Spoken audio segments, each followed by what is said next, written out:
Hello दोस्तों, कैसे हैं आप सभी। तो स्वागत है आपके अपनी यूट्यूब चैनल भूतियापा पे। तो चलिए, आज मैं आप लोगों के लिए एक शानदार कहानी लेकर के आया हूँ।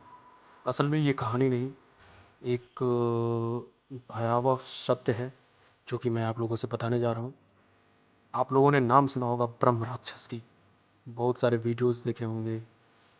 तो चलिए, आज मैं आप लोगों को एक ये कहानी सुनाने जा रहा हूँ ब्रह्म राक्षस के बारे में। एक गांव था जिसका नाम था सिंधुपुर। सिंधुपुर में बहुत समय से अजीब घटनाएं हो रही थी। लोग कहते थे कि रात के समय जंगल के पास जाने वाले कभी लौट कर नहीं आते। जो लोग बचे भी, वे या तो पागल हो जाते या फिर इतना डर जाते कि कभी बोल ही नहीं पाते।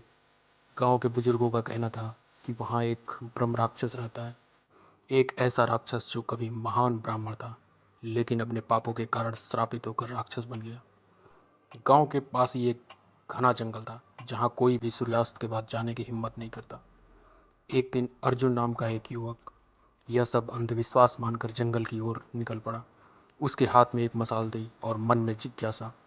जंगल में घुसते ही उसे अजीब सी सरसराहट सुनाई देने लगी। चारों ओर घना अंधेरा था और हवा ठंडी, जैसे लग रहा था कि सर्दियों का दिसंबर का महीना है, लेकिन महीना गर्मियों का था। ठंडी हवा में किसी के कराहने की आवाज़ें आ रही थी।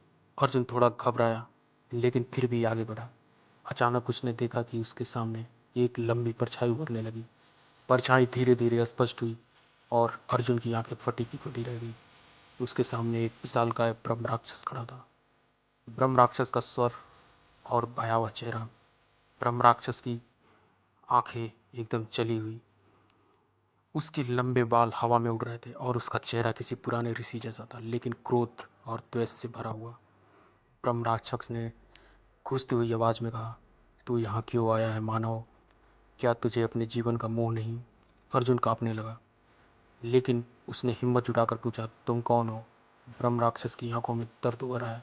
उसने कहा, मैं एक विद्वान ब्राह्मण था, लेकिन मेरे अहंकार और गलतियों के कारण मुझे यह श्राप मिला। अब मैं अधर में अटका हूँ, न मैं जीवित हूँ न मृत। जो भी मेरे पास आता है उसे मैं निगल लेता हूँ, क्योंकि मुझे मुक्ति चाहिए। लेकिन कोई भी मेरे इस श्राप को समाप्त नहीं कर सकता। अर्जुन को अब समझ आया कि यह कोई आम राक्षस नहीं था, बल्कि एक श्रापित आत्मा थी जो पीड़ा में थी।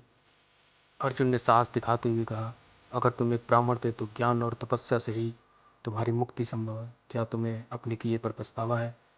ब्रह्म राक्षस चिल्लाया, हाँ, लेकिन मुझे कोई उपाय नहीं मिला। अर्जुन ने तुरंत एक यज्ञ करने का संकल्प लिया। अगले दिन गांव के पुजारी और ऋषियों की मदद से उसने जंगल के किनारे एक हवन और शांति यज्ञ किया। ब्रह्म राक्षस भी प्रकट हुआ। मंत्रों के प्रभाव से उसकी आंखें दिखने लगीं, उसकी चीखें गूंज उठी और धीरे धीरे उसका पूरा शरीर प्रकाश में बदलने लगा। आत्मा उसकी जो आत्मा थी वो रोने लगी। वो बोलने लगा, मैं मुक्त हो रहा हूँ, इतने वर्षों बाद मुझे शांति मिली। और फिर एक तेज रोशनी के साथ ब्रह्म राक्षस विलीन हो गए।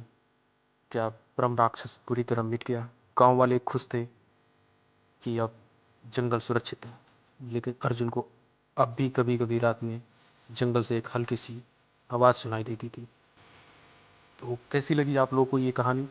अगर आपको हमारी कहानी अच्छी लगी है तो हमारे वीडियो को लाइक करें, चैनल को सब्सक्राइब करें और अपने दोस्तों के साथ शेयर करें।